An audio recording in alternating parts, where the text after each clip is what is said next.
వరలక్ష్మి వెళ్ళేసరికి విష్ణు టాబ్లెట్లు వేసుకుంటూ ఉంటాడు. అవి చూసి నిజంగా సూసైడ్ చేసుకుంటున్నాడేమో అంటూ విష్ణు గారు ఆపండి అనుకుంటూ అమాంతం వెళ్ళి విష్ణు మీద ఒక్కసారిగా పడిపోతుంది. ఆ టాబ్లెట్లేమో జలుబు టాబ్లెట్లు. విష్ణుకేమో ఏమీ అర్థం కాదు, ఎందుకు ఆపండి అంటుంది అనేది అనుకుంటూ ఉంటారు. ఇక వరలక్ష్మి ఏమో విష్ణు మీద పడిపోయింది కదా, ప్రపంచాన్నే మర్చిపోతారు.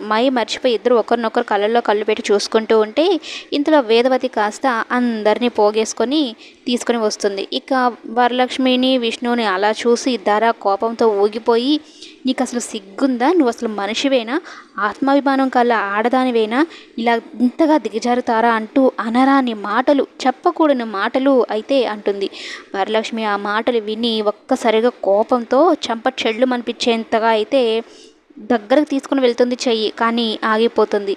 నాకు సంస్కారం ఉంది కాబట్టి నువ్వు అన్న మాటలకి కామ్గా ఉంటున్నాను, లేదంటే నీ పళ్ళు రాలగొట్టి చేతిలో పెట్టేదాన్ని అయితే చెప్తూ, అలాగే విష్ణు ఫోన్ చేస్తే నేను ఇక్కడికి వచ్చాను, ఈ పెళ్ళి ఆపమంటే నేను ఇక్కడికి వచ్చాను, విష్ణు గారికి జరుగుతున్న అన్యాయాన్ని ఆపడానికి ఇక్కడికి వచ్చానని చెప్తే విష్ణుకి ఏం అర్థం కాదు. నేను ఇప్పుడు నీకు ఫోన్ చేశాను, సూసైడ్ చేసుకుంటున్నాను నేను ఎప్పుడు చెప్పాను అనగానే మీ ఫోన్ చూసుకోండి అని చెప్తుంది.